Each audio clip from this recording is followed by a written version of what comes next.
అన్నమాట ప్రధాని చెప్తున్నారు. నవ్వడం ఒక యోగం, నవ్వలేకపోవడం ఒక రోగం,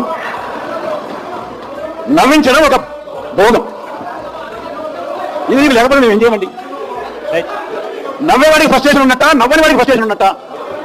తొడగొట్టడం రాదు, మాకైతే మీసం తిప్పడం రాదు. మాకల్లా తెలిసింది 2 రూపాయల కిలో బియ్యం ఇవ్వడము, మాకల్లా తెలిసింది ఇల్లు లేని వారికి ఇల్లు కట్టించే ఏర్పాటు చేయడము, మాకల్లా తెలిసింది వృద్ధులకు, వికలాంగులకు, వితంతువులకు పెన్షన్ ఇచ్చే ఏర్పాటు చేయడము, మాకల్లా తెలిసింది విద్యార్థులకు చదువులు చదవాలంటే ఇబ్బంది పడుతున్న వాళ్ళకు స్కాలర్షిప్లు, ఫీజులు వారికి ఉచితంగా ఇప్పించే ఏర్పాటు చేయడము, మాకల్లా తెలిసింది ప్రభుత్వ ఉద్యోగులకు కావాల్సిన ప్రతి మేలు చేయించే ఏర్పాటు చేయడము, మాకల్లా తెలిసింది ప్రతి పేదవాడికి మేలు చేయాలని 108 లాంటి కార్యక్రమాలు పెట్టడము, లేకపోతే ఆరోగ్యశ్రీ లాంటి కార్యక్రమాలు పెట్టడం మాకు తెలిసిన వేళ్ళైతే మీరేమో పొరలు పడుతున్నారు, మీ సాగు తిప్పుతున్నారు, రాజకీయాన్ని ఎక్కడికి దిగజార్చే ఏర్పాటు చేస్తున్నారు అని అడుగుతున్నారు. మన దగ్గరేమో అదే ఎవరు దేశ చరిత్ర వాళ్ళకి ఇప్పుడు కాదు చూసే వైఎస్ రాజశేఖర్ గారు ముఖ్యమంత్రి తెచ్చిన పథకం ఆరోగ్యశ్రీ పథకం.